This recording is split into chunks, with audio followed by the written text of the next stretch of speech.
Exercise 7.2 is similar to 7.1 where we purchased land and had to include some other things.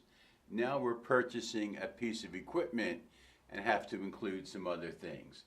So the purchase price of the equipment is $75,000. Well, we know we're going to have to pay that.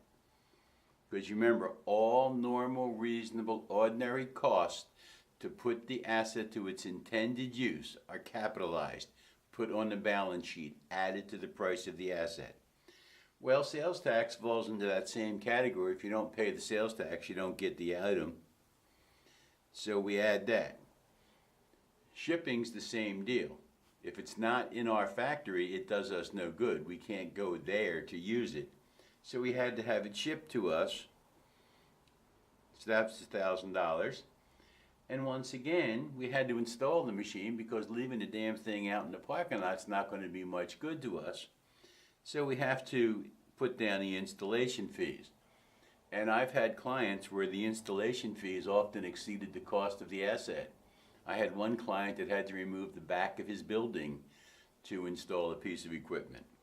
So the total cost is these four items added together. That's the capitalizable amount that we'll put on the balance sheet. And that totals $84,000. Now, we had down here $700 insurance expense. We're going to pay that every year for the machine. That's just a regular old insurance. We'll handle that as prepaid insurance when the time comes. We'll debit prepaid insurance and credit cash. The next part of this problem asks us to do just that, to do the journal entry. So let's do it. Remember, the entire price of the equipment was not the $75 that we paid for, but the $75 plus the additional items. So the equipment's going to come on at $84,000. That's the capitalizable cost. That's the depreciable base. That's how much the equipment actually cost us. In addition to that, we also paid $700 in prepaid insurance. That has nothing to do with the equipment. We'll pay that this year, next year, the year after, the year after, the year after, the year after, etc.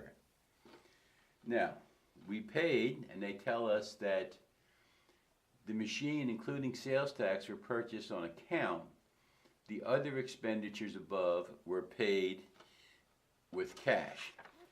So the items that we paid in cash, we paid shipping, we paid installation, so we paid $1,000, we paid $2,000, and we paid $700 in cash.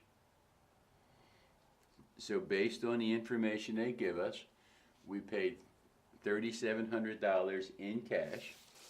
So we will credit our cash for $3,700, and the balance of $81,000 goes to accounts payable. And they should add up, 84.7, 84.7, they do indeed.